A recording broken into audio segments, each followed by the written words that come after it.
nada. Se não gostar já não pega nada. Pode falar mal, pode me criticar. Eu sou o Debney e vim aqui mandar. Se hoje estou aqui, foi graças a Deus. Ele está realizando um dos sonhos meus. Realizando o sonho de poder cantar. Mais uma estrela na terra que vai brilhar. Sonhos realizados. Sou lá da favela e pelo mediador é que eu fui formado. Sonhos realizados.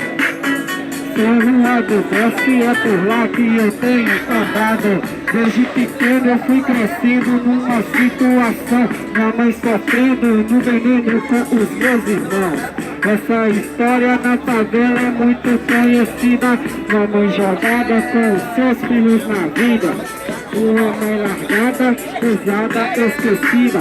O pai soube fazer, mas ele não nos deu guarita. Assim não tem jeito dos menores subir na vida. Subir não sei pra onde, se os caminhos é só descida. Tenho tantas coisas pra falar, mas só algumas eu vou explicar. Um tipo de sentimento que parece sofrimento.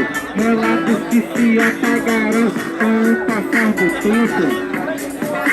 É difícil para a gente poder entender e conviver com as migalhas que eles deixam pra você. Uma vida sofrida, cheia de ilusão.